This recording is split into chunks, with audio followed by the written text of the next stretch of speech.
Assalamualaikum warahmatullahi wabarakatuh. Perkenalkan, saya Siti Saida. Saya merupakan mahasiswa semester 4 jurusan manajemen. Di sini saya akan menjelaskan apa itu keputusan taktis. Keputusan taktis merupakan suatu tindakan berskala kecil yang bermanfaat untuk tujuan jangka panjang. Pengambilan keputusan taktis terdiri atas pemeliharaan di antara berbagai alternatif dengan hasil yang langsung atau terbatas. Menerima pesanan khusus dengan harga yang lebih rendah dari harga jual normal untuk memanfaatkan kapasitas menganggur dan meningkatkan laba tahun ini merupakan suatu contoh kebutuhan taktis. Tujuan pengambilan keputusan taktis. Tujuan keseluruhan dari pengambilan keputusan strategis adalah memilih strategi alternatif sehingga keunggulan bersaing jangka panjang dapat tercapai. Pengambilan keputusan taktis harus mendukung tujuan keseluruhan. Meskipun tujuan langsungnya berjangka pendek, menerima satu pesanan untuk meningkatkan laba atau berskala kecil memproduksi sendiri daripada membeli komponen. Model pengambilan keputusan taktis. Yang pertama, kenali dan definisikan masalah. Yang kedua, identifikasikan setiap alternatif sebagai solusi yang layak atau masalah tersebut. Eliminasi alternatif yang secara nyata atau tidak layak. Yang ketiga, identifikasikan biaya dan manfaat yang berkaitan dengan sistem alternatif yang layak. Klasifikasikanlah biaya dan manfaat yang tidak relevan dari pertimbangan. Yang keempat, hitunglah total biaya dan manfaat yang relevan dari masing-masing alternatif. Yang kelima, nilailah faktor-faktor kualitatif. Yang keenam, pilihlah alternatif yang menawarkan manfaat terbesar secara keseluruhan. Langkah 1, definisikan masalah. Langkah pertama adalah mengenali dan mendefinisikan masalah yang spesifik. Misal, semua anggota tim manajemen menyadari kebutuhan tambahan ruangan untuk gudang, kantor, dan produksi. Langkah 2 adalah membuat daftar dan mempertimbangkan solusi yang layak. Langkah ketiga, identifikasikan biaya dan manfaat yang berkaitan dengan setiap alternatif yang layak.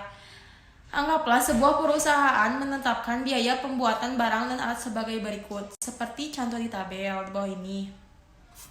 Langkah keempat yaitu hitung total biaya dan manfaat yang relevan untuk setiap alternatif yang layak. Misal alternatif 1 yaitu terus memproduksi secara internal dan menyewa ruangan tambahan membutuhkan biaya sebesar 480.000. Sementara alternatif kedua yaitu membeli dari luar dan memanfaatkan ruang sendiri membutuhkan biaya 460.000. Perbedaan biaya adalah dari kedua masing-masing adalah 20.000. Maka keunggulannya ada di alternatif kedua. Langkah kelima yaitu nilailah faktor-faktor kualitatif. Meskipun biaya dan pendapatan yang berhubungan dengan alternatif adalah penting, namun keduanya belum mampu menjelaskan secara keseluruhan. Faktor-faktor kualitatif dapat secara nyata mempengaruhi keputusan manajer. Faktor-faktor kualitatif merupakan faktor yang sulit dinyatakan dalam angka. Langkah keenam yaitu membuat keputusan. Keputusan dapat dibuat setelah semua biaya dan manfaat yang relevan untuk setiap alternatif selesai dinilai dan faktor-faktor kualitatif dipertimbangkan.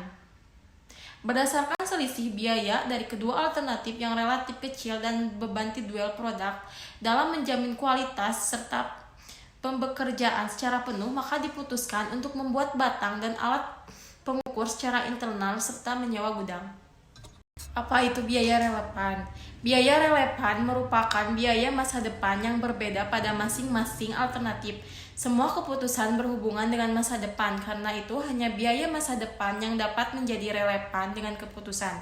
Misal, biaya tenaga kerja langsung merupakan biaya relevan karena dalam memproduksi suatu barang menggunakan tenaga kerja langsung yang harus dibayar, dan jika tidak memproduksi suatu barang maka biaya tersebut tidak akan muncul. Ilustrasi biaya relevan. Alternatif membuat atau membeli bagi perusahaan Tidwell diketahui biaya tenaga kerja langsung yang digunakan untuk memproduksi batang dan alat pengukur adalah 150.000 per tahun. Apakah biaya tenaga kerja langsung merupakan biaya masa depan yang berbeda pada kedua alternatif? Untuk memproduksi batang dan alat pengukur selama 1 tahun berikutnya dibutuhkan jasa tenaga kerja langsung yang harus dibayar. Namun, apakah jumlahnya berbeda di antara kedua alternatif? Jika batang dan alat pengukur dibeli dari pemasok eksternal, maka diperlukan produksi internal. Pemakaian tenaga kerja langsung untuk batang dan alat pengukur adalah nol. Jadi, biaya tenaga kerja langsung berbeda di antara kedua alternatif. 150.000 untuk alternatif memproduksi dan 50 untuk alternatif membeli. Oleh karena itu, biaya ini termasuk biaya relevan. Ilustrasi biaya masa lalu yang tidak relevan. Misal, perusahaan menggunakan mesin untuk memproduksi batang dan alat pengukur. Mesin-mesin tersebut dibeli 5 tahun yang lalu dan telah disusutkan dengan tarif 125.000 per tahun. Apakah angka tersebut merupakan biaya relevan? Penyusutan adalah biaya tertanam, yaitu biaya yang tidak dapat dipengaruhi oleh tindakan apapun di masa depan. Biaya tertanam adalah biaya masa lalu. Biaya-biaya tersebut akan selalu selama pada setiap alternatif sehingga ini tidak relevan. Ilustrasi biaya masa depan yang tidak relevan. Anggaplah biaya untuk menyewa seluruh pabrik yaitu $340.000 dialokasikan ke departemen produksi yang berbeda, termasuk departemen yang memproduksi batang dan alat pengukur yang menerima $12.000 dari biaya tersebut. Pembayaran sewa merupakan biaya masa depan karena sewa harus dibayar setiap 5 tahun berikutnya. Namun, apakah biaya tersebut berbeda antara alternatif membuat atau membeli? Alternatif apapun yang dipilih, Tidwell, pembayaran sewa pabrik harus dilakukan. Jumlahnya sama untuk kedua alternatif. Oleh karena itu, pembayaran sewa termasuk biaya yang tidak relevan. Etika dalam pengambilan keputusan taktis. Dalam pengambilan keputusan taktis, masalah etika selalu berkaitan dengan cara keputusan diimplementasikan dan kemungkinan pengorbanan sasaran jangka panjang untuk hasil jangka pendek. Biaya relevan berguna dalam pengambilan keputusan taktis. Keputusan yang memiliki gambaran langsung atau sasaran terbatas dalam pikiran, namun pengambilan keputusan harus selalu mempertahankan kerangka kerja etis. Relevansi perilaku biaya dan model penggunaan sumber daya aktivitas. Perhitungan biaya relevan pada awalnya menekankan pentingnya biaya relevan versus biaya tetap. Biasanya biaya variabel adalah relevan, sementara biaya tetap tidak. Namun, perhitungan biaya berdasarkan aktivitas memungkinkan kita bergerak lebih jauh ketika mempertimbangkan biaya variabel yang berhubungan dengan pergerakan biaya berdasarkan unit dan non-unit. Kuncinya adalah bahwa perubahan pada penawaran dan permintaan sumber daya aktivitas harus dipertimbangkan ketika menilai relevansi. Jika perubahan permintaan dan penawaran sumber daya di antara alternatif menciptakan perubahan pengeluaran atau belanja sumber daya, maka perubahan belanja sumber daya merupakan biaya relevan yang digunakan dalam menilai keunggulan relatif dari kedua alternatif tersebut.